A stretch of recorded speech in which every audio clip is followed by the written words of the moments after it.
Anyway, I wanted to say thank you for coming. I'm David Forrest, the most recent past president of Chicago Area Peace Action. And I have a litany of thank yous to run through here with some very important people. I want to thank the planning committee who put this all together. It's our first in-person gathering in 4 years. So thank you so much. Jack and Ted and Marcia, Charles, and Catherine. A special thank you to Marcia for the invitation and program design, the copy, the printing, etc., and all of the behind-the-scenes logistics that goes into making this a successful event year after year after year. We couldn't do it without you, Marcia. Thank you so much.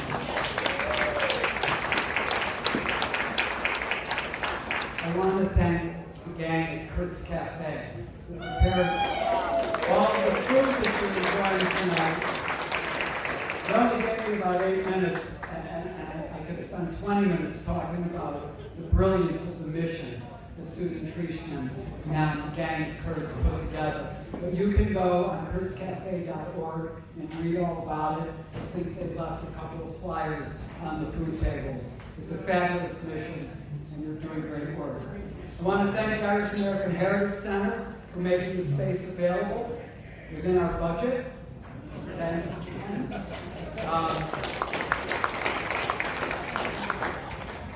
And I mentioned the most recent past president of Chicago Area Peace Action.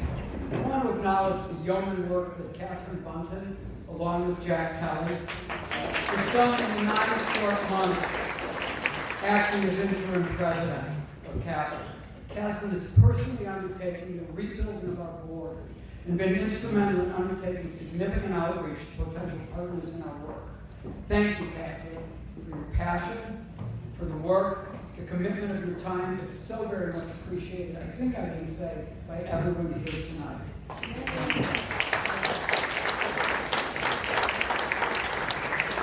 Finally, I'd like to thank the host committee, without whose generous support this event, not to mention our funding for the next several months, would not be possible. So thank you for your generous support. And now I'd like to ask our current board, if you're on the board of CAPA currently, please stand up and stay standing for a minute.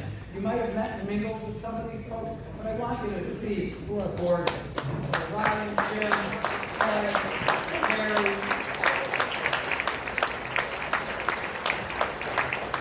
While you're standing, I would like past members, if there's anybody in the room who's a past board member of NISP, stay standing. Stay standing, because I want everybody up.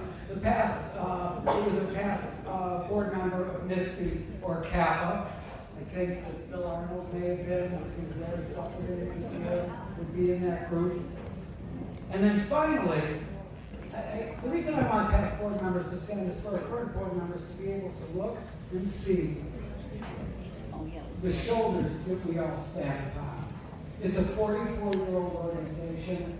It's the only organization doing the work we're doing in the city of Chicago, and it's important work, so thank you very much. Finally, small but mighty staff. Charles Johnson, our advocacy and organizing director, and Janessa Garcia. Many of you have fun in this position. Recently, the CAPA's growing campaign. Thank you so much. 7 months ago, as the prospect of armed conflict with China was openly being postulated by more than one person in the U.S. military and foreign policy establishment. Can you speak up? Sure. How's that? Is that better? Yeah. You're one of the very few people who've ever asked me to talk longer and louder. Most people tell me that. Shut up. 7 months ago, as the prospect of armed conflict with China was openly being postulated by more than one person in the United States military and foreign policy establishment, as the planet was literally heating up to temperatures never seen before in the history of the planet, and the Ukraine war was dividing the peace community in ways we could not have imagined 13 months prior. Catherine Bunton asked me what I thought about making Threats to democracy, our theme for this year's annual benefit. We floated it by the Planning Committee and found everyone in agreement that none of the issues that we care so much about will be able to be addressed if we do not first address the capacity of this democratic republic to function. I'm going to leave it to our illustrious panel to take you through the threat, the challenges, the potential solutions, and the stakes. But first, I'd like to frame CAPA's commitment to this topic for just a moment.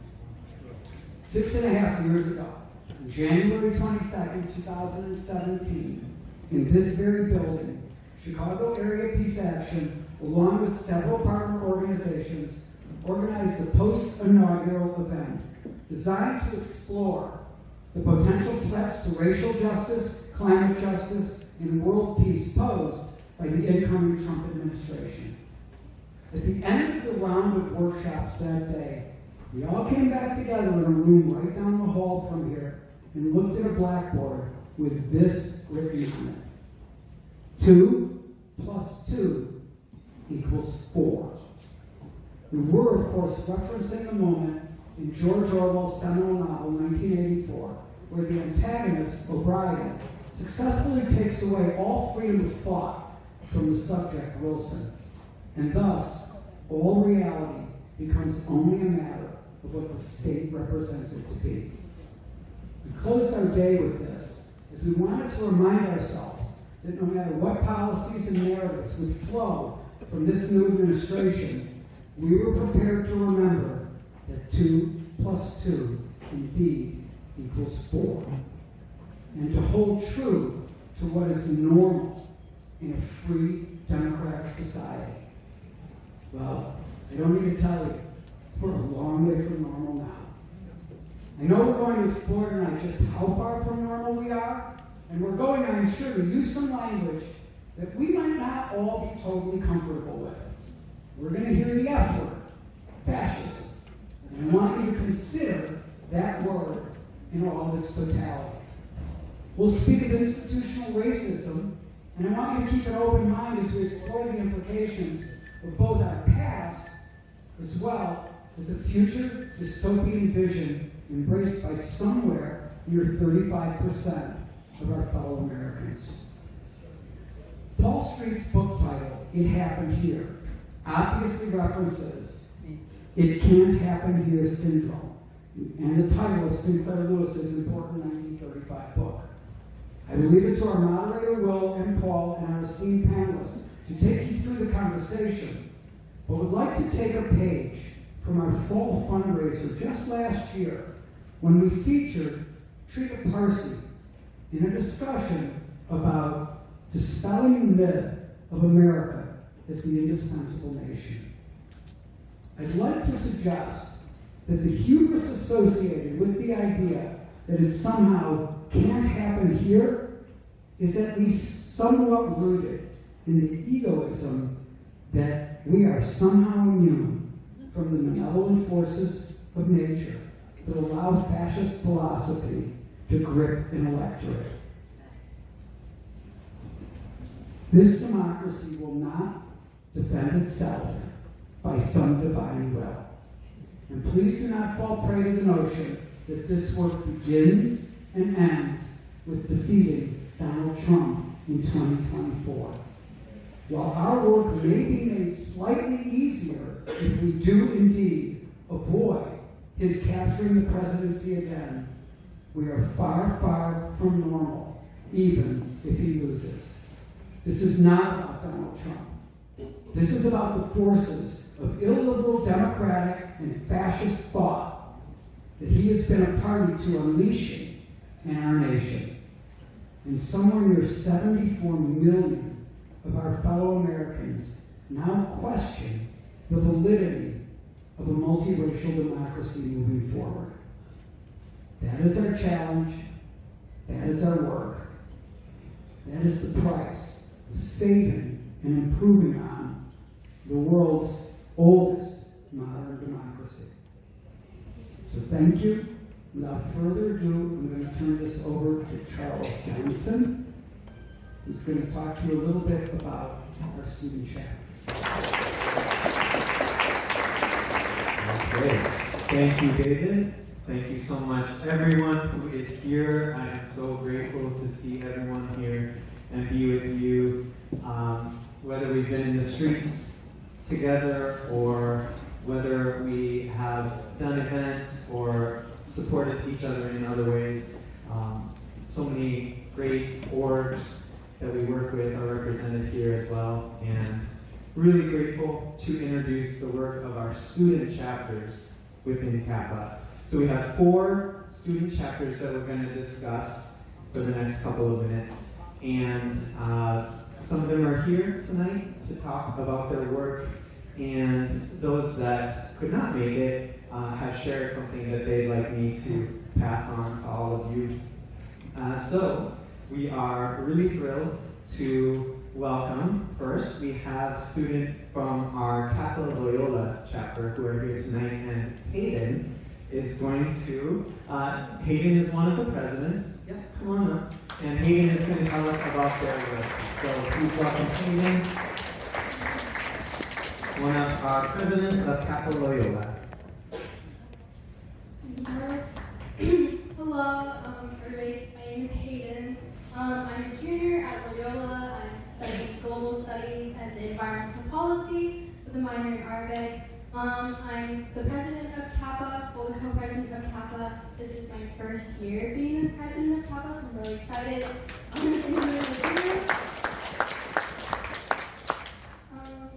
But most recently, we had our first event of the year. We had our kickoff event. We really just wanted to promote sustainability, and then also just encourage more students to get involved. So we were decorating water bottles, and it was really interesting because we had a lot of freshmen come out. We had over 30 students who came and participated, which we're really excited for and hoping that they can come to future events. Our main focus for this year is just getting more involved in other causes, as well as just getting people to come and just come back to more events. So in the coming months, we are going to be volunteering with My Starving Children, and then eventually having a fundraising dinner with the Students for Justice in Palestine, and donating all of our funds that we raise to an organization that will help Palestinian people. So we're really excited for that, and I'm really excited to meet everybody and for everybody to be involved in this. So thank you.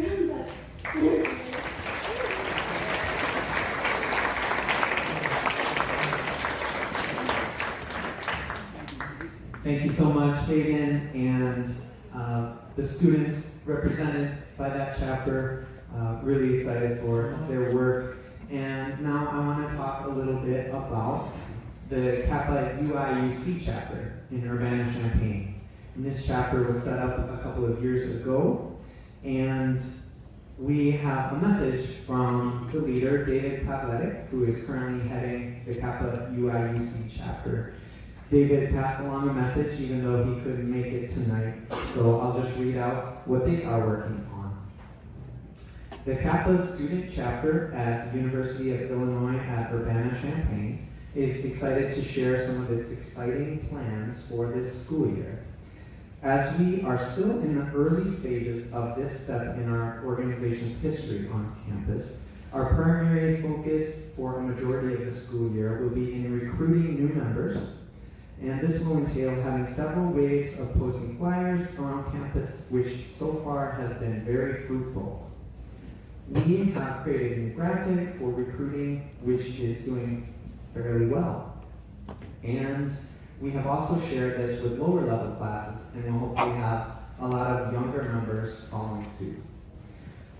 This year we were also approached by World Beyond War, Illinois chapter, and have created a tentative plan to work with them and another student organization on campus for Earth Day. And we are going to set up a shared booth at a major climate protest in order to spread the word about how militarism and climate intersect. And through this work, we're hoping to build a solid base of people power on campus. With this people power, we hope to continue urging the university to begin a reinvestment plan. This would not only have the university divest from fossil fuels, but to also reinvest that money into clean energy and the community. And this differs from just divestment, which some divestment campaigns we have seen where universities will pull their money from fossil fuels and then route it into the military-industrial complex and other places. So very intentional about this divestment, reinvestment. And finally, we will take on another campaign or two, depending on what our new members want to complete this school year. And our goal is to have a 20-person chapter and to have a more set-in-stone plan for our events later this year. So that is what David shared with us with CAPA UIUC. If we could give a hand for CAPA UIUC. All right, thank you so much. And finally, I'm going to share a little bit about the other two chapters, CAPA DePaul, which is a wonderful chapter. Right now, the chapter is in a transitional period to new student leaders. And so we are looking at ways that the chapter wants to organize itself this year. I will say that CAPA DePaul has been one of our wonderful chapters as far as engaging on campus, off campus, and then agitating outside legislators' offices. And what they have often seen is that after leading the chapter, after graduating, they've had opportunities to go on to work for Code Pink and other great peace organizations. And another CAPA DePaul member is with us tonight, Riley, who is one of our new CAPA board members. So that's the kind of amazing things that can happen with the student chapters, where sometimes they'll go on and find other avenues, even after graduation, in which to stay engaged in this great work. So thank you, Riley, for being here with us tonight, being a board member now. That is very exciting. Jacopo, who couldn't be here, is another CAPA student chapter member who then went on to become a CAPA board member. So continuing the work in that way is so cool. Finally, our newest exciting thing is that at Northwestern University, we have met a student through some environmental work who is very excited to start a chapter there. She is currently out of the country, but returning in the spring, she wants to begin the starting points of a new chapter at that university. So there's more universities we also are interested in engaging and have possibilities, but we just wanted to share a little bit of this work because we know that there's so much creativity, there's so much knowledge within all ages of organizers, and so we really appreciate the multi-generational aspects that we can bring forth together. So with that, I will close my comments about the CAPA student chapters. If you could give them one more hand.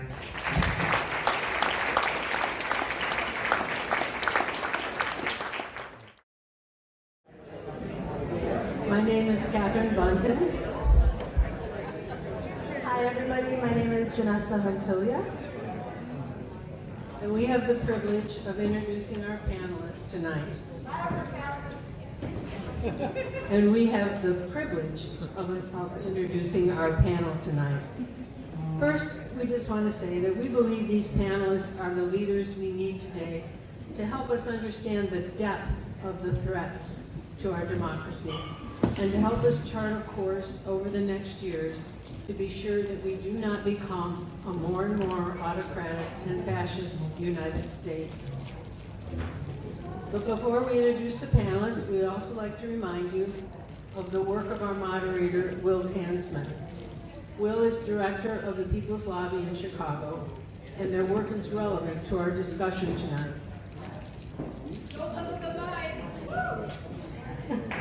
Under Will's direction, we have seen the People's Lobby steadfastly work to elect progressive Chicago alderpersons over many, many election cycles. More recently, they worked door to door to elect Mayor Johnson and to elect our Congresswoman Delia Ramirez to the United States Congress.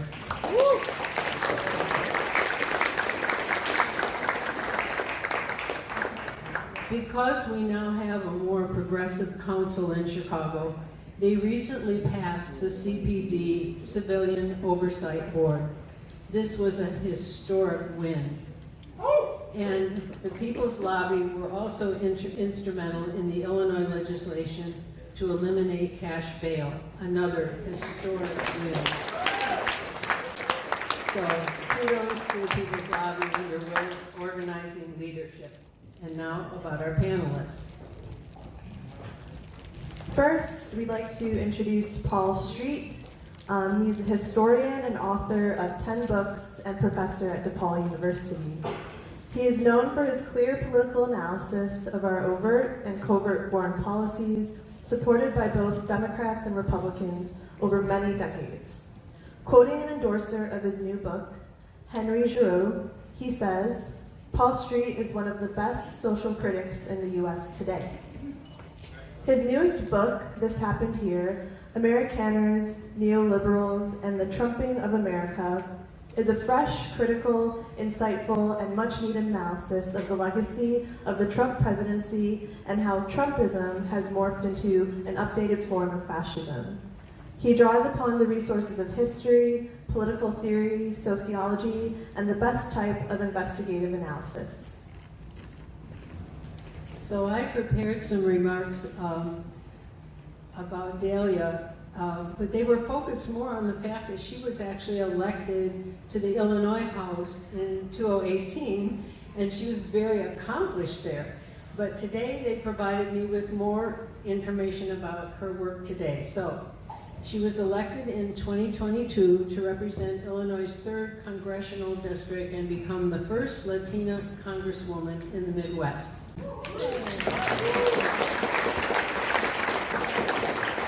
Within her first year in Congress, she has introduced and passed out of committee legislation to help student veterans. She is co-leading the DREAM and Promise Act and is introducing legislation that gives tenants the right to organize. She serves as co-chair of the Strengthening Democracy Task Force. Wow. And she's vice-ranking member of the Homeland Security Committee and vice chair of the Equal Rights Amendment Caucus. We are fortunate to have her voice and her leadership in the Illinois delegation in Washington, D.C.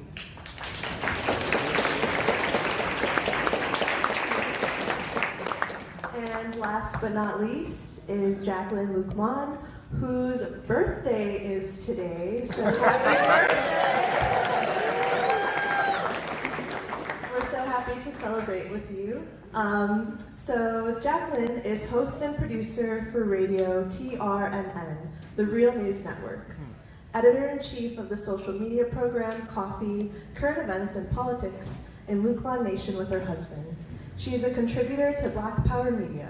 With more than 20 years as an activist in Washington, D.C., Jacqueline focuses on examining the impact of current events and politics on Black, POC, and other marginalized communities in the U.S. and around the world. She provides a specific race and class analysis at the root of these issues. She is active as writer and speaker for the Black Alliance for Peace and an active member of the Board of Social Action in Plymouth Congregational United Church of Christ, a progressive church in Washington, D.C. Let's give it up for Jacqueline. And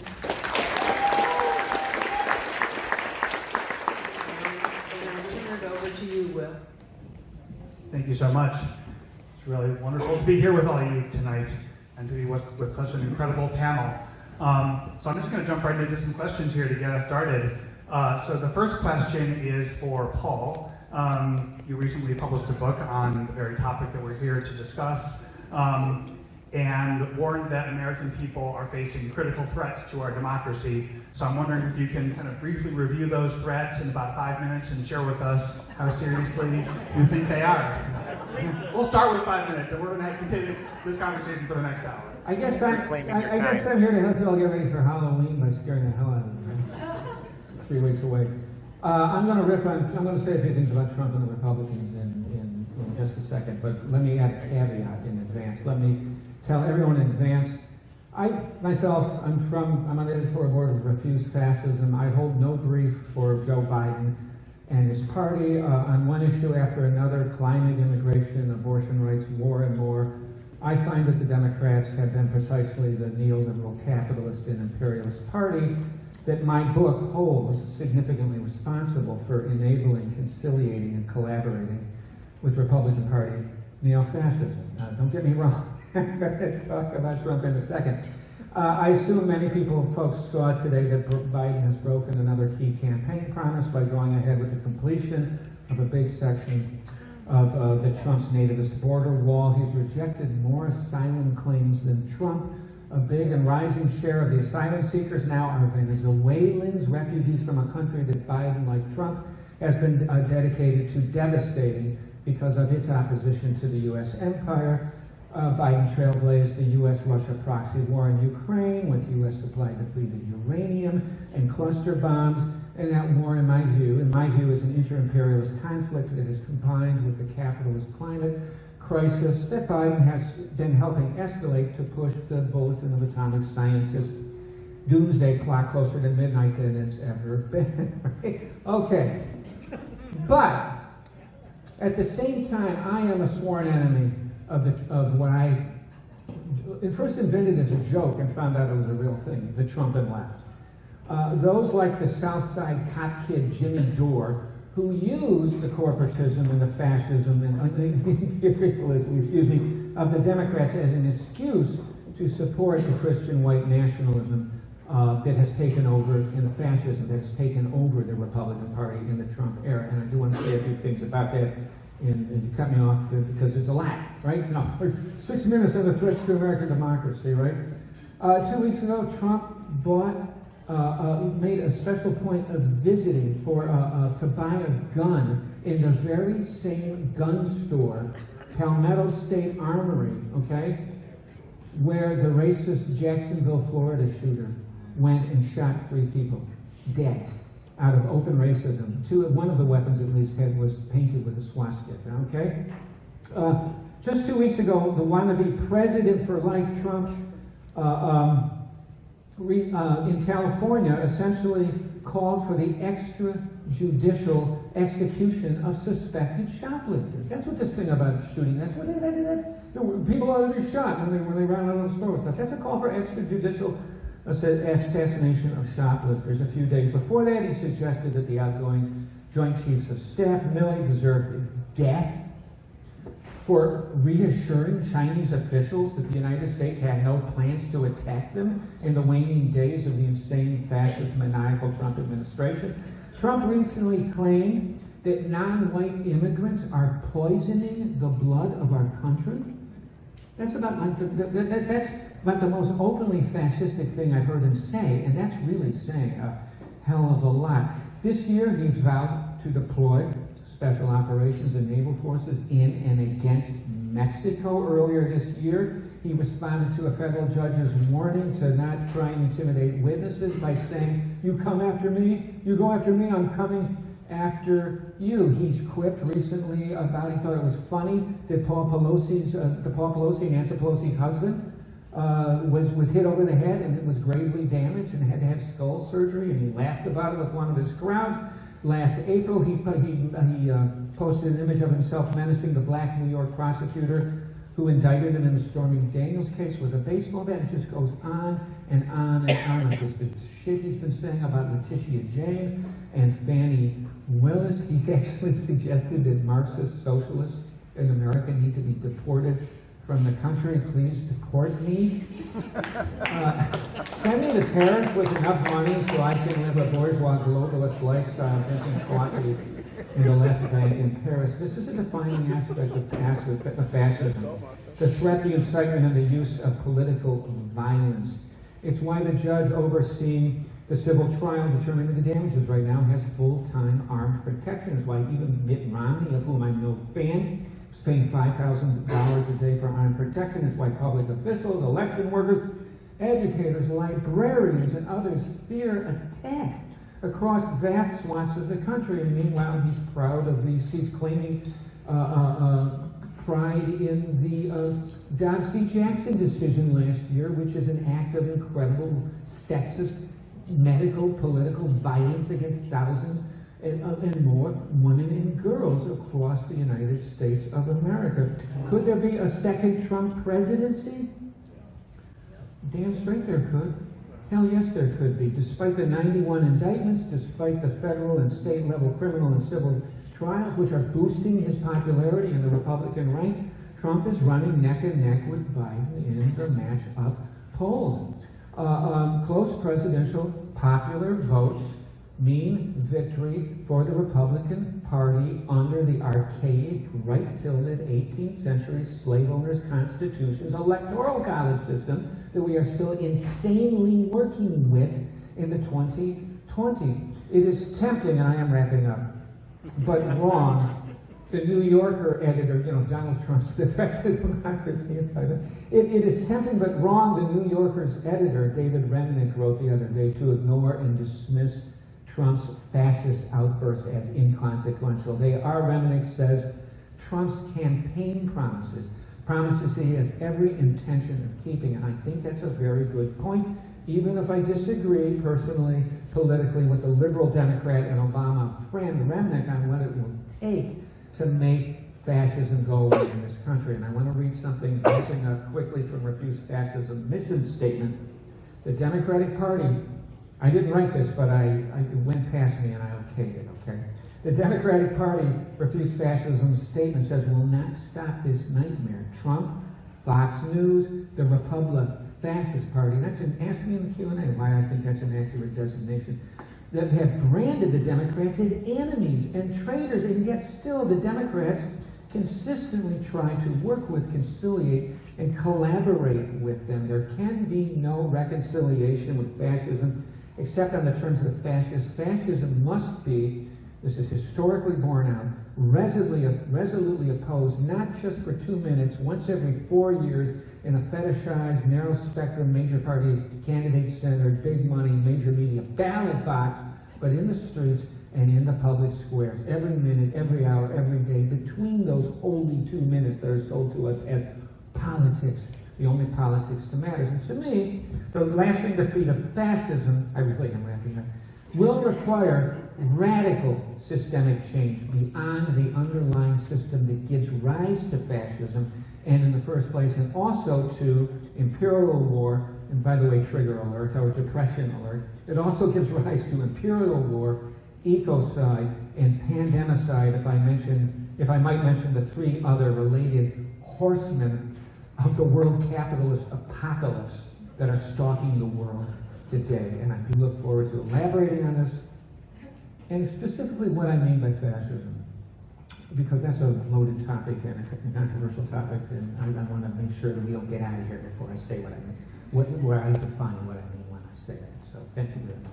Sorry for going over. Thank you so much. We're definitely going to have a follow-up question about fascism specifically and its defining features. The next question is for Congresswoman. As an organizer and movement leader who's representing our movement in Congress, where the forces of the anti-democratic far right are shockingly powerful, I think you have a unique window both into the threats to democracy and the opportunities for everyday people to take action to fight those threats. So I'm curious if you can kind of share your take on the threats to democracy from where you sit, and what people can and should be doing in the months ahead to resist those threats. It's really hard to go after Paul. Can you hear me? It's the microphone. It's really difficult to answer that question after hearing Paul. And the reality is that you are absolutely correct. I think Yeah. very close. Yeah, very close. Let's make sure no one else uses this microphone in the next hour. Look at all of my bad stuff. Look, people ask me a number of times, why do you want to go to Congress knowing that we may be in the minority? I've heard that over and over. Why leave a state like Illinois when Democrats are in the majority and you have more progressives than you've ever had in the state house, in the state senate, and now in the city council, and even in the county. But the reality is that you're never going to change these circumstances if you keep electing the same kind of people who care more about their pockets, their lobbying friends, or the degrees that they feel like make them the expert on American people, right? We have to be in these spaces. But also, I wasn't prepared to, I think in many ways, to walk into a Congress that took 4 days to elect a speaker. A speaker that cared so much more about that beautiful office, and it is pretty with a nice balcony, but that office and that title than he did about governance, leadership, community, people. And I think for many of us, we should have known at that moment where we had to say Hakeem Jeffries 15 times. I mean, I'll tell you, there was a moment where I was so afraid I would say Kevin McCarthy because I heard the name so much. Hakeem Jeffries in my head, so I wouldn't make the mistake. And a number of my colleagues said, when you hear something so much. But that's what Trump has done, right? Trump continues to say the same thing over and over until it becomes true for some. And I will say to you that I find myself as a progressive, unapologetic progressive daughter of working class parents, with a mother that works on Saturdays cleaning homes, just so that she can have enough money to help my dad cover his Medicare supplemental, that I am one of very few of those 435 people who actually understand what it's like to be in this country and work your butt off every single day and still feel like you can't retire with dignity. It is important to be in those spaces. And well, for a long time, for a few months being here, I just kept saying, I don't belong here. This place wasn't designed for people like me, people like Rashida Tlaib, people like maybe Greg Kassar and others. But here's what I realized. Well, these places weren't designed for everyday people who connect with community, who understand the issues of every day. It is exactly where we must be, because we represent more people than that rich millionaire and billionaire member of Congress that dares to say that he knows what people are going through. We actually represent more than any of them. So I have to actually understand that myself. But I'm going to be honest. It is really difficult to find hope in this moment. I serve in Homeland Security. Hear me out. Marjorie Taylor Greene is my view in committee. I have to sit in that room, prepare myself with every layer possible, and thankfully it's cold in there, so I could have a lot of layers. But I say that to you joking, but physically somehow I think the more layers I have, the easier it is to survive these rooms. The crap, the hate, the evil that is spewed, not just by her, but by every single member on the other side, is what's most scary. It's no longer just the Freedom Caucus members, 8 or 9 people. Members, Republican members, on that side who were considered moderate, have decided that they too have to be that extreme in order to supposedly win their elections. This is the world we are in right now.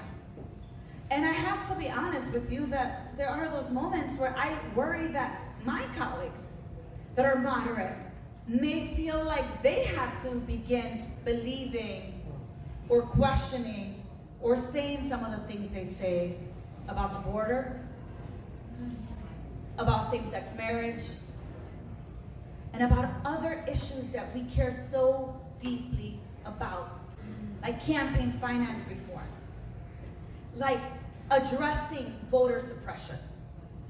And so, as I look at where we are in this moment, I have to go back to Congress on Tuesday night to caucus. The Democrats are going to have to decide what we're going to do when we have a vote for Speaker on Wednesday. But we are under attack in ways that I don't think people have ever seen before. I keep a scorecard in Homeland Security Committee. That's how I keep myself from crying. Counting the number of times I hear the infestation of those illegals. Those aliens are drug mules. They are killing our American children. They don't mean all American children, they mean particular American children. They are rapists, and they're an invasion. I've counted up to 55 times in less than 1 hour that I have to hear that. So I share that with you because it is so important to elect progressive, unapologetic people that represent all of us. It is also quite painful to be in that space because we also have to be the ones starting. Not all Democrats are the same, folks. To remember who we say we are, and to actually live into who we say we are. And this continued resolution fight we just had last week was a perfect example. We were about to have a continued resolution where some of my colleagues were about to vote for 30% cut. Immigration provisions that would deport hundreds, thousands of children. And thankfully, we didn't get there. But I am worried about where we go from here when Donald Trump is talking about coming to Washington, D.C. on Tuesday to tell the Republican conference that he could be the greatest speaker of the U.S. House of Representatives. That is what we are confronting right now. Wow. I'm so glad that you were in there in that space and taking one for the team in some very real ways. So my next question is for Jacqueline. As a leader in the peace movement and a fighter against war and imperialism, I'm wondering if you could talk about the intersections between war and militarism and the fight against those things on the one hand and threats to democracy from the far right and the fight to resist those threats on the other hand. Okay, so, is this on? Can you hear me? All right, so I'm going to say some things that are going to make you very, very uncomfortable. Let me start by saying that we do not have a democracy in this country. There is no such thing as a democracy in a country where we continue to rely on a system, as Will accurately pointed out, is a holdover from rich white slave owners who set up an electoral system that only white landowners could vote to elect a representative to go to Washington, to Congress, and represent their interests. That's what the Electoral College is. That's what it was designed to be. That is what it still is. The Electoral College does not exist to represent the interests of working class and poor people in this country. It never has been, and it never will be. And as long as we rely on electing congressmen and presidents based on that system, we don't have a democracy in this country.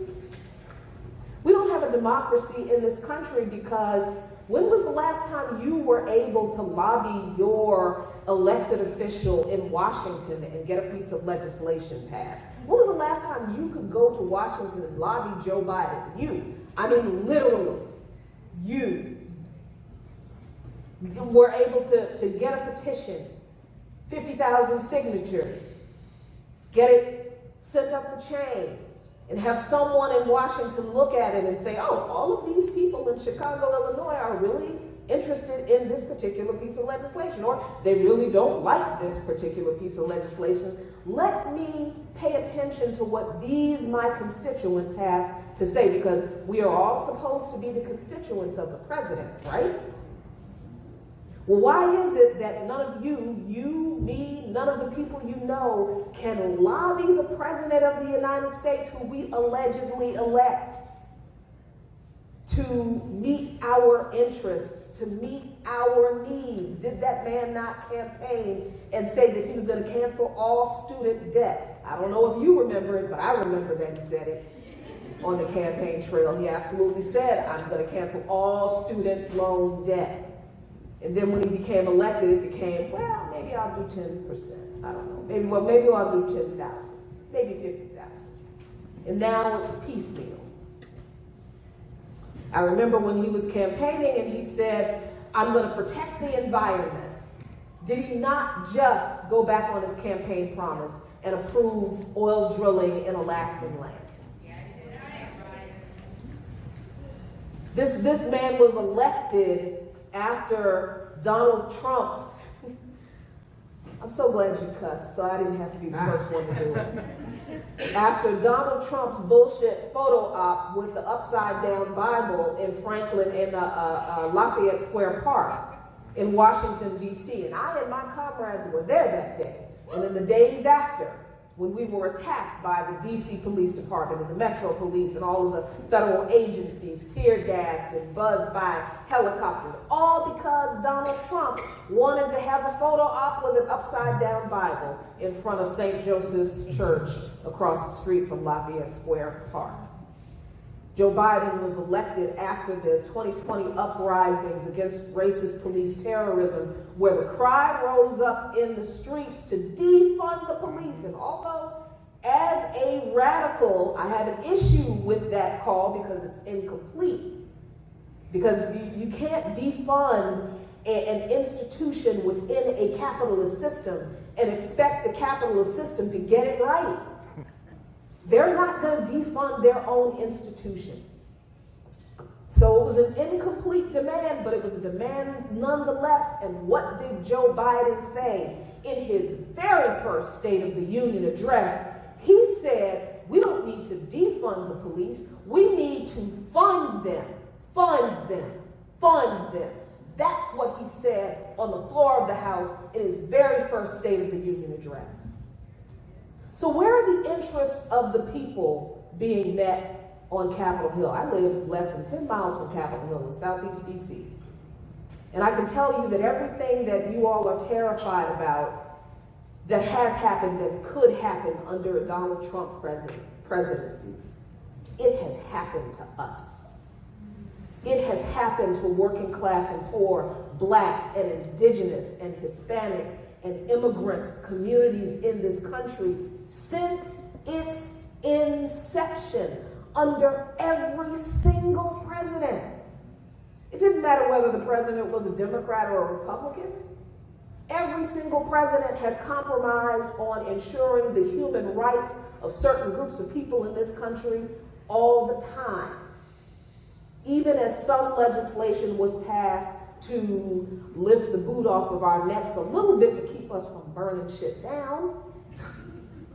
Because honestly, that's the only reason the Civil Rights Act was passed. Let's be real. The only reason the 1964 Civil Rights Act was passed.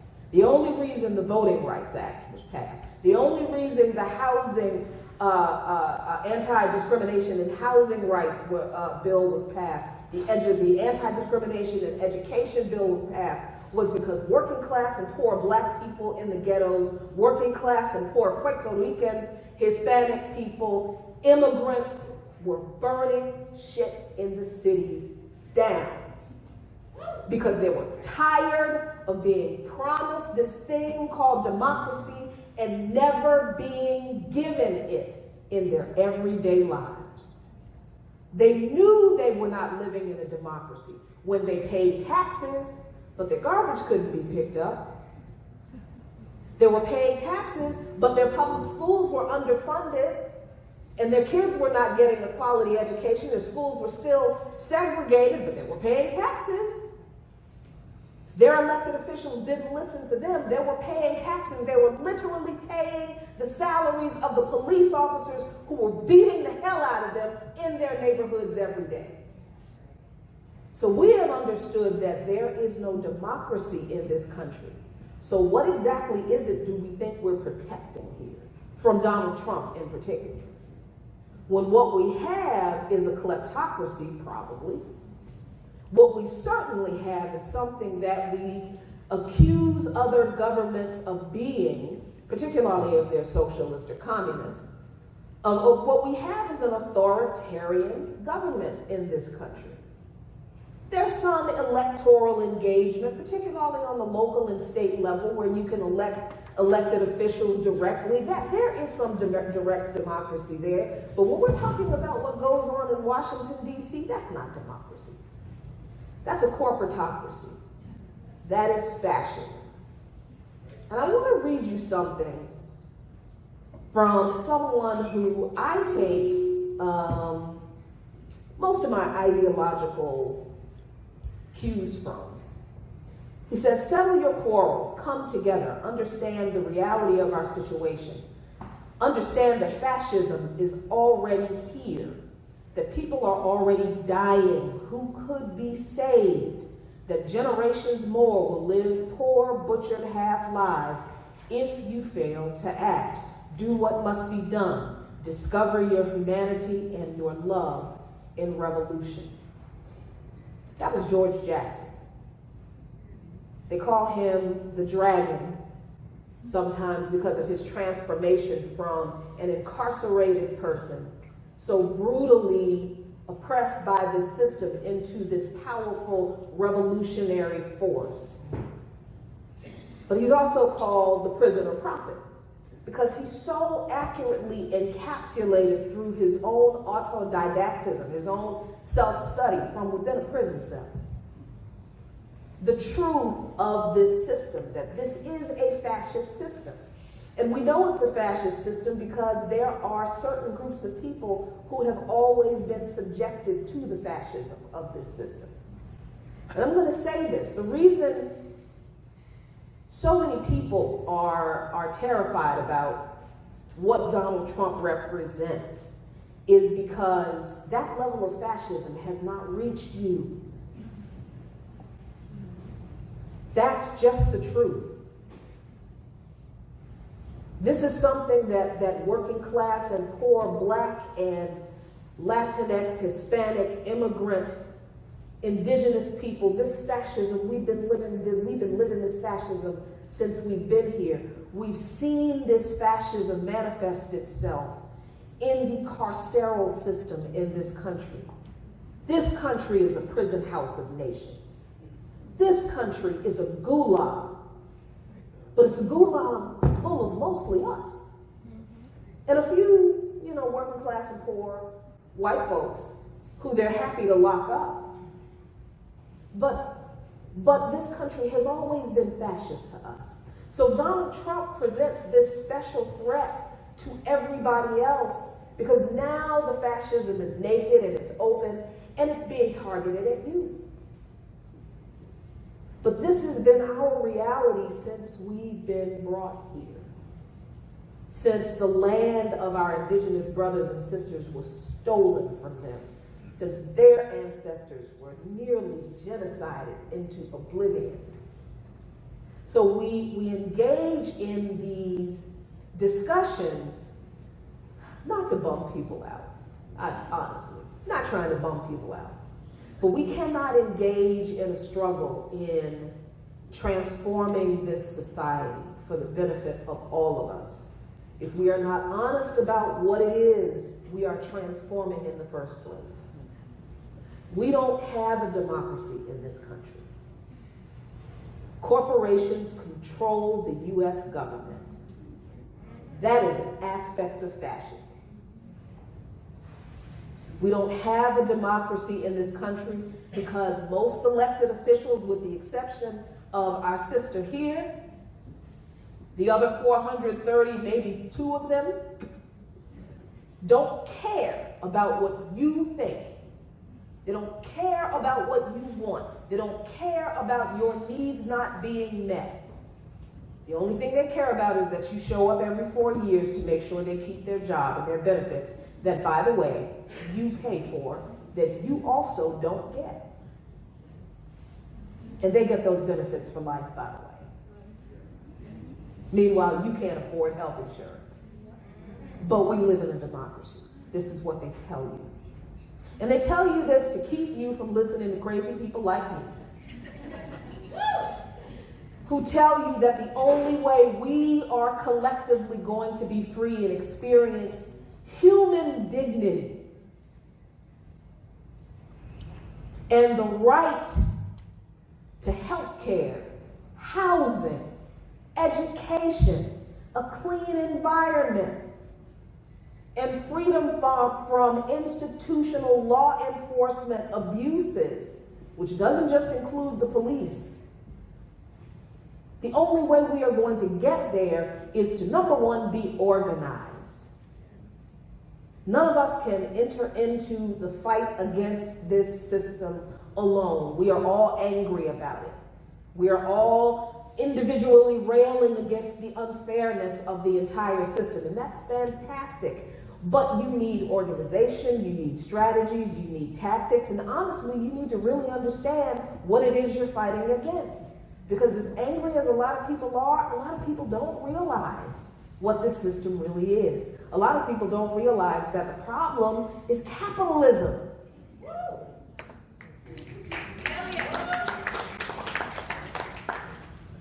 Capitalism that spawns white supremacy and sexism and patriarchy and homophobia and transphobia, because capitalism needs people to exploit, and they'll exploit everybody and every group of people in different ways to keep people on the bottom so that the capitalists can keep making money off of everybody else. You need to be an organization to have somebody help you understand all those different ways the capitalist system exploits us all in different ways, and why it's important not to ignore any of the ways different groups of people are exploited, so that we can learn how to fight together. And you need to be an organization so that, quite frankly, you don't feel alone, because it can feel like you are losing your mind. Because you are the only person among your friend groups, church groups, work communities, neighbors, who is angry at what is going on. Everybody else seems to just be going along to get along. Well, yeah, I know it's kind of bad, but it could be worse. Well, you know, if we just elect this next president, things will get better. And you are the only person among all your friends who are like, no, it's not, this is insane. The planet is on fire, we're all going to die. You need to be an organization so that you're around people who understand the problem is as big as you do, so that you don't feel alone and feel like you're losing your mind. And you need to be an organization so that you can build a mass organization to fight this beast tooth and nail, and to give you the strength and the courage to do it. Because let me tell you, it's scary as hell to sit up here on a dais and tell people that there's no democracy in this country and you're fighting for something that doesn't exist. Because you know there's going to be backlash, but you've committed your life to making something better for the next generation of people who come behind you, so they don't have to fight as hard as you do. So you got to be an organization.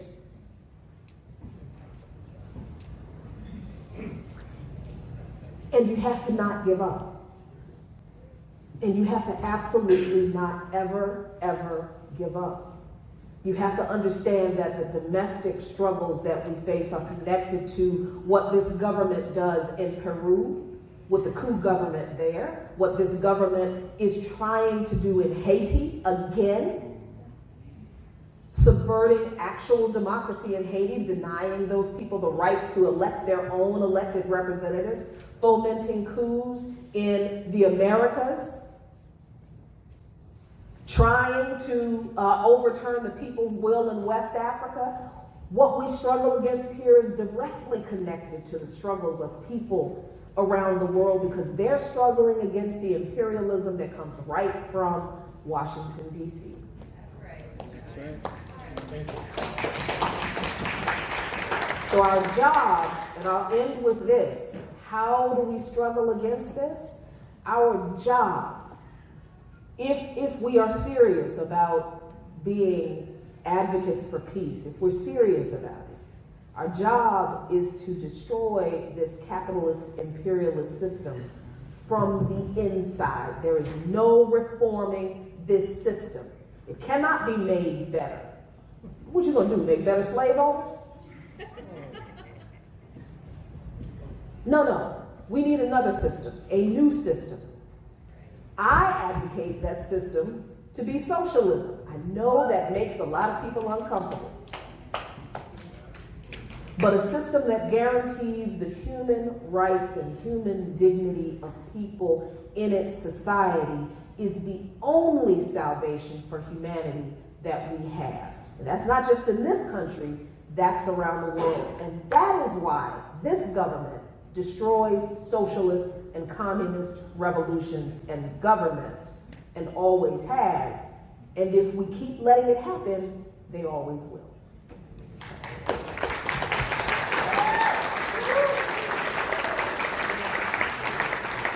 Thank you all for getting this conversation started. So I think my next question for whoever would like to take it is to really dig in on this F word, fascism.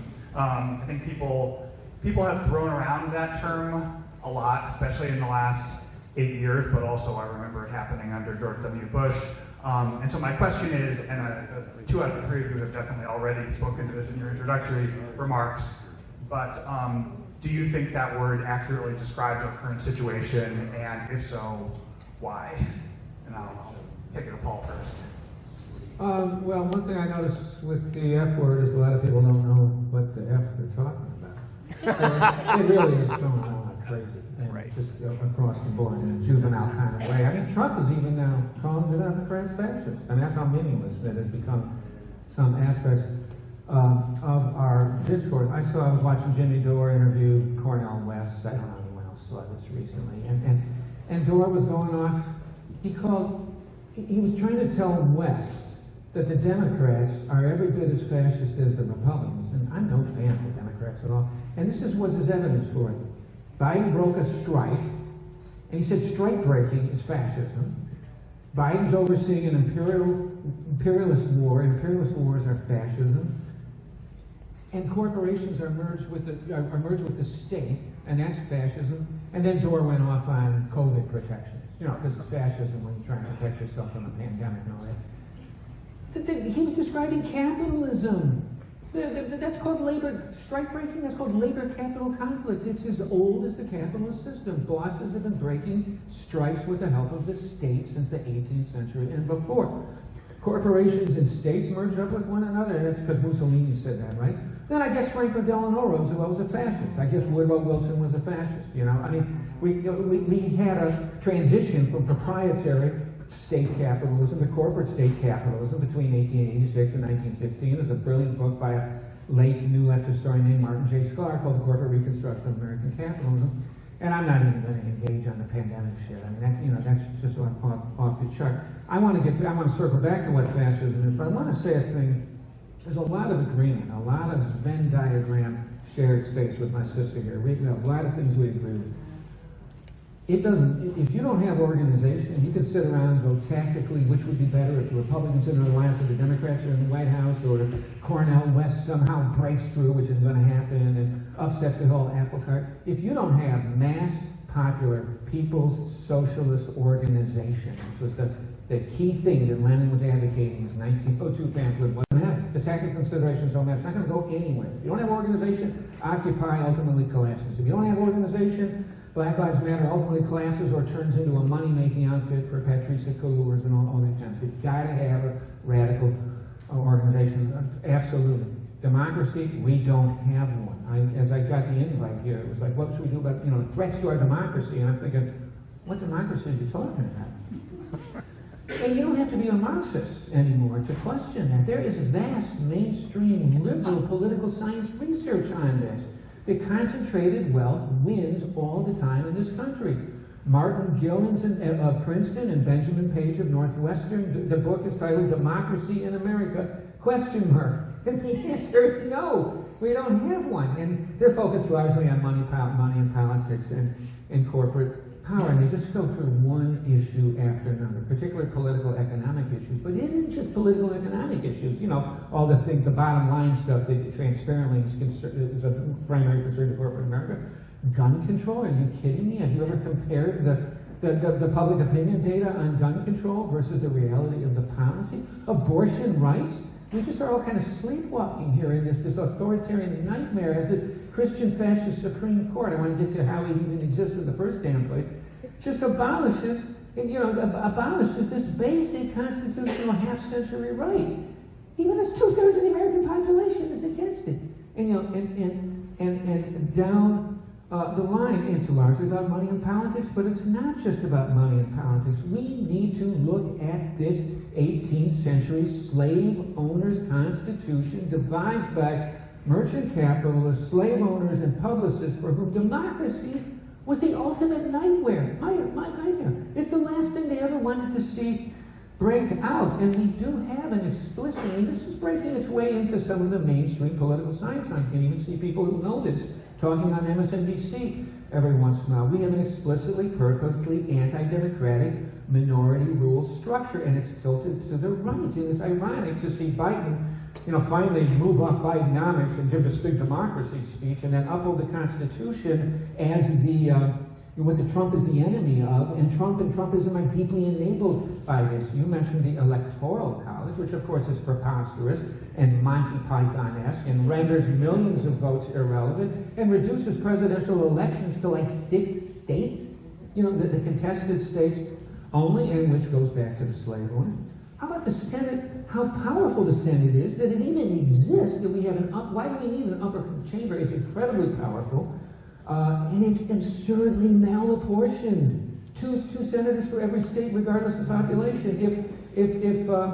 If California had the same individual to senator in the population senator ratio as Wyoming, California had like 130 senators. I mean, it was just completely ludicrous. And that too is on purpose and goes back to the slave owner. States' rights, which is a rallying cry of the slave owners from before the Confederacy up through the Civil War and then all through the racist, neo-fascist rollback of Reconstruction. We kept screaming states' rights all the time. It's what the racists in the South will tell you the Civil War was about. No, sorry, it was about slavery. It was about black chattel slavery. States' rights grants an enormous amount of significant policy-making power to jurisdictions that are very revanchist and rural and white and reactionary in defiance of majority national one-person, one opinion. Gerrymandering, where the politicians select the voters instead of the voters selecting the politicians, not in the Constitution, but the Constitution delegates extraordinary power to the state to draw their own damn districts the way they want. And there's the damn U.S. Supreme Court. Appointed for life, the godly power of the Supreme Court. Who's it appointed by? By the president, who is not democratically elected. And we've had 2 presidents in a century who lost the popular vote. It's happened 5 times in American history. So this guy, the guy, usually always so far, who doesn't have to win the popular vote, appoints these people for life. And who are they? Approved by the Senate with this preposterous Monty Python representation structure that goes all the way back to the slave owning beginning of this country and so forth. So, but here's the thing, and maybe we have some differences here. Even this very flawed, partial, what Marxists refer to so-called democracies in capitalist society as bourgeois democracies. And I would like to qualify that because we have this wild structure from the 18th century. Say bourgeois democracy, American style. Even that flawed, partial, bourgeois democracy, American style, isn't good enough for the Republic Fascist Party. The limited but real victories have been won over the decades by workers, immigrants, people of color, women, gay and transgender votes, through not just voting for people, but through social movement struggle within and sometimes against this constitutional order I'm opposed to. And in fact, I support the alternative constitution for a socialist Republic of North America crafted by the revolutionary communist Bolshevikian. But the social movement struggles for and against this constitutional order are too much for the Republic Fascists. And they are religiously determined to roll back every damn legal, political, civil, voting, human, reproductive, social, environmental right and program that has been won by people's struggle over the last 7+ decades. Maybe I should say further back and go back to the progressive age and the New Deal era. And in the process of rolling all this back, these rights, they are more than ready to attack previously normative foundational bourgeois democratic principles like the rule of law and fair elections. So now we do have a qualitative break, right? This whole thing of third world fascism, right? It's hypocrisy. We've supported fascism all over the world. Mother effing Donald Trump was the first guy who actually decided to try and block a bourgeois democratic election in the homeland itself. This is new. This is a new thing. There is a qualitative break here. Fascism, according to Refuse Fascism. Fascism is not just a gross combination of different reactionary policies. It is a reactionary change, and I think there is a difference between the two parties in this regard. And there's a difference within the ruling class that's aligned with both of the parties. And there's a difference between the constituencies in both of these parties. It's not just a gross combination of awful things. It's a qualitative change in how society is governed. Fascism's feature is the elimination of the rule of law and democratic and civil rights. And I say that with full awareness that from within the perspective of the black community and the immigrant community, I get that as far as millions and millions of people are concerned, it's been fascism since slavery and the rollback of Reconstruction and Jim Crow. That's true. But now we have a major party that is committed to rolling back rule of law and that is ready to not accept the peaceful transfer of power into society at large in the overall political system. And I do think that's a difference. I also agree that it emerges out of and is a consequence of. I'm so happy you didn't just say capitalism, you said capitalism, imperialism. Capitalism dash imperialism, because capitalism is an inherently imperialist system. I will now wrap up, but there is a concentration of wealth and power under capitalism that tends to render democracy transparently authentic to millions of people, to ordinary citizens, at the same time that the anarchy that is at the heart of capital and capitalism recurrently creates crises, environmental crises, and an economic crisis, social crises that demand big government intervention. And the intervention comes from who? From fascists, who are in a context that delegitimize democracy, and they rely upon the racial and the ethnic and the sexual hatreds and revanchism that my sister was talking about. So it is systemically inherent. I'm sorry about this blow up here. So we're gonna go to the audience for questions here now. So I'm gonna go around and see who wants to ask a question to our panelists. Recently, Fifth Circuit Court did not allow the a corporation called Holtec. No, the corporation called, I'm sorry about this. It was called International Storage Partners, ISP, to allow nuclear spent fuel to be held at an open, to be held openly above ground on a concrete pad in Andrews, Texas, which is 4 miles from the border of New Mexico. This decision was made because it is against the law for a private corporation to move spent fuel until there is a deep geologic repository sponsored by the federal government and ready to be used. And this law was established in 1987. And the Fifth Circuit said that in order for this to be changed, there would have to be a legislative change. And the 3 judges who made this decision, 2 of them were appointed by Trump and one was appointed by George W. Bush. So what I'm asking, this was a double-edged sword for we anti-nuclear activists, because it was done by a very conservative court, or a fascist court, and I want to know if you know about this decision and what you think are the ramifications of it and why it was not all a good thing. Yes, sadly, I'm not familiar with that decision. You know, interestingly, with these bourgeois capitalist institutions, even as they veer toward hard right ideology and representation, every once in a while they'll seem like they'll do something right. Every once in a while. You know, that they'll, because, you know, I'm kind of convinced that even the most insane right-wing nut jobs, they don't want to die in a nuclear conflagration either, right? So there may be only so far they'll go. But I think we always have to keep in mind that these people are beholden to an ideology that is separate from ours, so that even if they do something right, the reason they're doing it right, there's always something else we should be looking for. As to, and the question is always, well, who profits from this? Who would benefit from such a decision? This is a great decision, but are they doing it because they're really concerned about the environment? We know doggone well they're not. So who profits from this?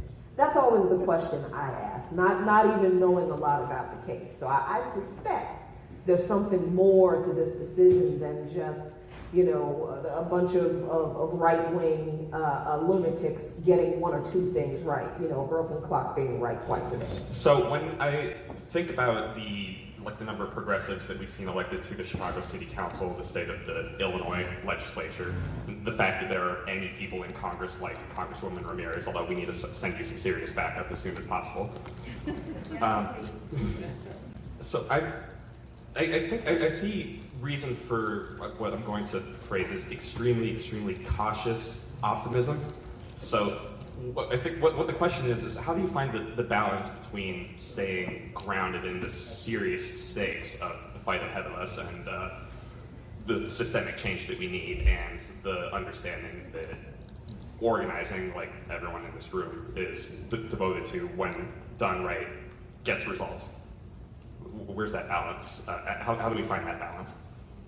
I mean, you have to have that to be able to fly to DC every single week. Otherwise, why the hell am I going, right? That place isn't designed for working class members of Congress. So I want to say that and break that down. And at some point, I would love to have a breakdown and tell you how expensive it is to be a member of Congress if that is your only job and you come from working class. It is designed to ensure that only millionaires and people that are entitled to corporations are able to be there. That's the design of it. With that said, my optimism comes, I think, from the possibility that things get so bad, which they have been, and they have been for a long time, but that these fascist people in purple districts who are so obsessed with power and being in a position of power, or the money that they make as a result of being a member of Congress, because they get to keep all their LLCs, but you can't have another job if you're in this position, that they find themselves on Wednesday, or on Thursday, or on Friday, or 42 days from today, when there is a real threat of a government shutdown, forced to begin the conversation of some kind of shared governance. My hope comes from the idea that for the very first time, I am hearing Democrats who are very, very different from me even say the word shared governance. And that is because so many of us and so many of you have been agitating, because power doesn't concede without the threat of losing power. And so that is where some of my hope comes from. But I have to tell you that today was a really ugly day to wake up to funding a wall, more deportations, and the idea that our administration can begin negotiating against the principles that some of us know are our livelihood, right? So it is a really difficult place to be.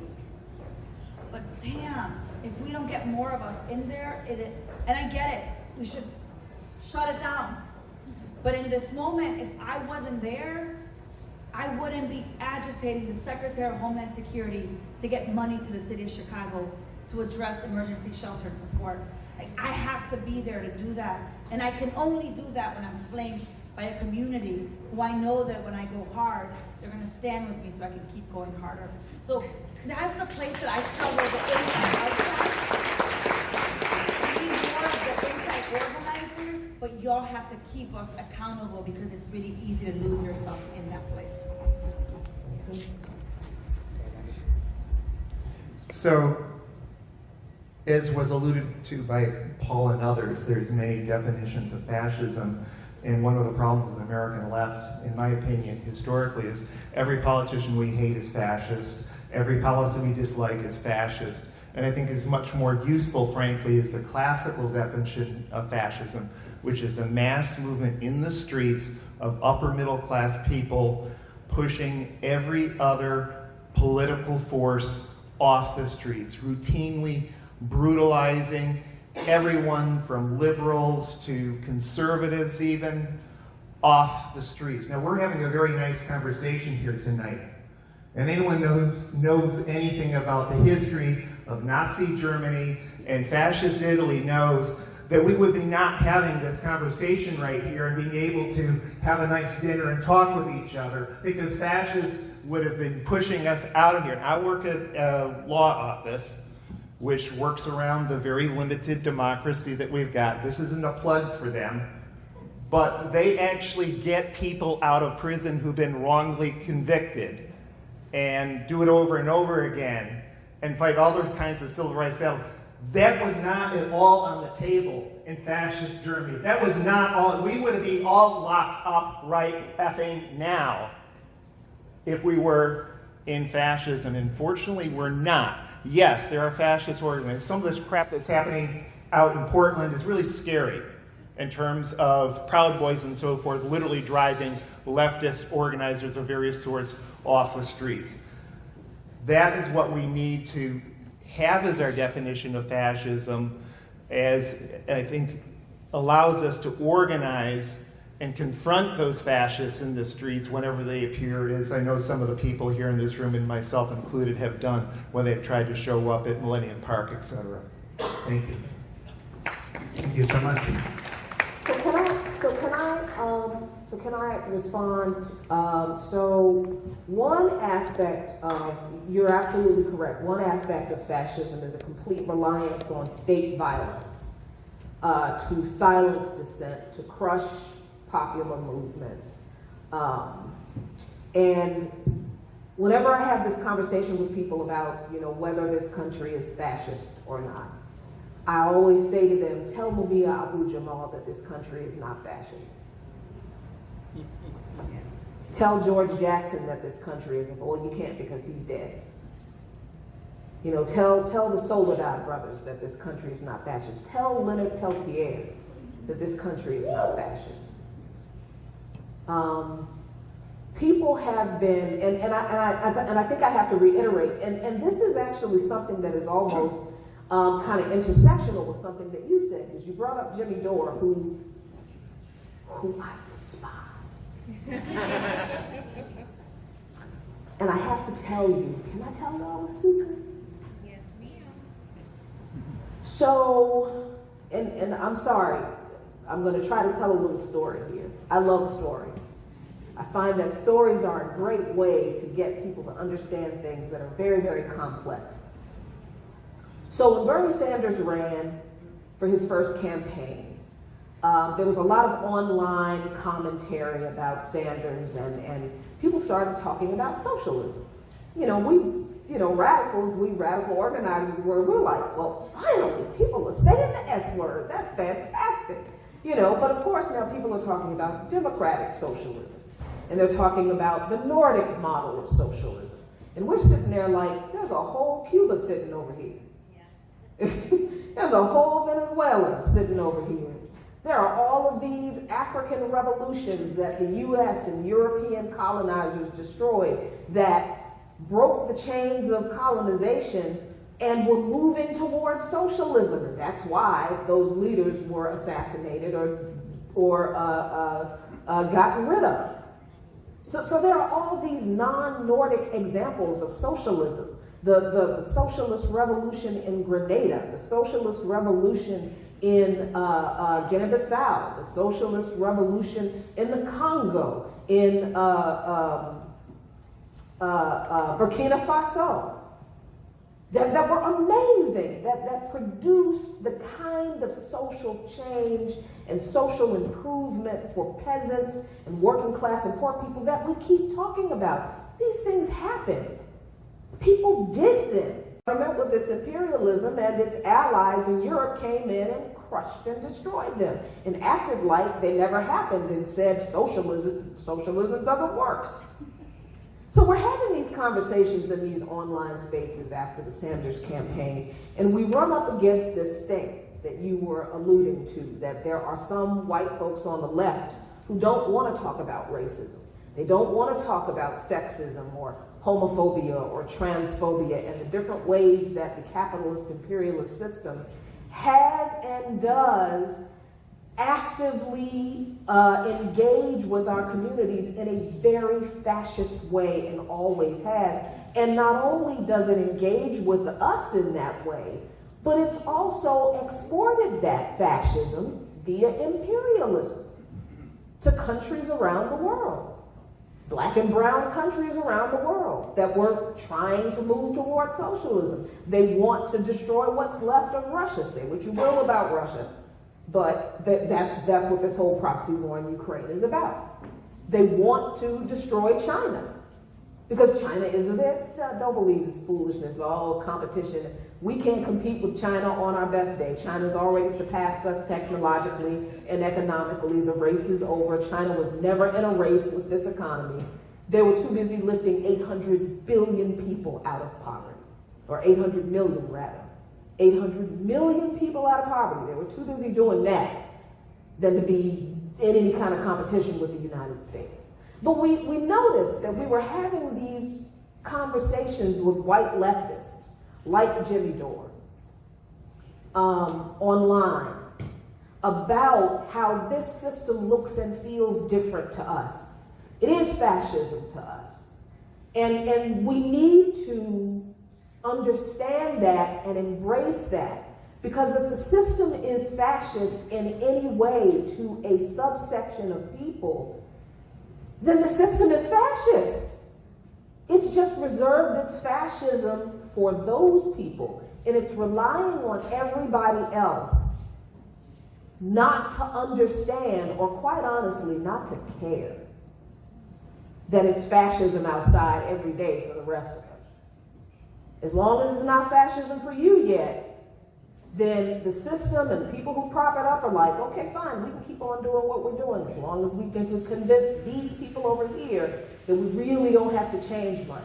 So we're still having these conversations with the Jimmy Dores and the online left-ish commentators who are now openly aligning with right-wing elements, who are openly supportive of some type of population control. That's fascism-like, basically. No, we're not going to do anything for the gays. We're not going to do anything for the transes. We're certainly not going to do anything for the blacks. We're not going to talk about that. It's class, not race. But race is the biggest class issue in this country. And we cannot have that conversation with these people on the left because they're too busy pandering to the fascist right that they believe they have more allegiance with. That's the situation we're in now, at least in the online space, unfortunately, where a lot of people get their information from. So I want to give Delia the last word, and ask, I think that one of the keys to defeating white nationalism and the threat to democracy from the far right is to build a progressive movement with the power to actually meet people's needs, which means both broad-based people's organizations and movement leaders in elected office who can effectively collaborate to win real things. So my question to you is, what are you seeing as kind of the models of co-governance that you think we can learn from and build on as we work to build progressive power in the streets and in the halls of power? I think that shared governance, co-governance, authentic co-governance has to begin even before someone runs for office. And it's being very clear of what we're building together and what kind of power we feel like we need to build that together. A lot of people are obsessive over campaigns. We win the campaigns, we lose the campaigns. It is a governance that comes after that that is most important. We win campaigns to try to transform systems, right? And so I think that for me, one of the things that I find most important is these kind of spaces. Is being able to actually generate policy from the bottom up. Is knowing that when I say no to corporate PACs, and let me tell you, it's expensive to be in Congress, to run for Congress, right? To actually make it, that you are helping me. You're making sure you're doing these house parties. You're doing everything to organize money and people. Folks, at the end of the day, this power structure, I mean, white supremacy is what it is, fascism is what it is, because of the desperation of power for money and power, right? And white supremacy. So I think that, to me, what I find most important is that when we are building these slates, that you keep us accountable when we make it to those places of power, that you extend grace and support, but also accountability. I think that is how we're able to co-govern. And folks, that means that it is the policy stuff, but it's also the politics. No policy will move until you understand the politics behind the policy. It's why when she was talking about common sense, 70%, 80% of so many things, Medicare for all, right? Like housing for all, DACA recipients. My husband should not be DACA right now. He should have a pathway to citizenship, right? But we have to understand the politics. So what I ask you, and I beg you, help me get more people who are movement leaders and didn't decide to run for office, for power, but come from the movement. That's the only way we're going to be able to challenge these systems and get folks that would never even say generically the word shared governance to begin having to force themselves to think about it. So that's what I would say. I have one more meeting I have to get to. It was so great to be with all of you. I thank both of you so much. Let's do the work from the inside and from the outside. We need both of them. Thank you. Let's give a huge round of applause to Congresswoman Delia Ramirez. Thank you so much. And let's give a round of applause to the rest of our panelists. I'm going to give the mic back to Paula, a couple of minutes to respond to one more thing, and then we'll give it back to David.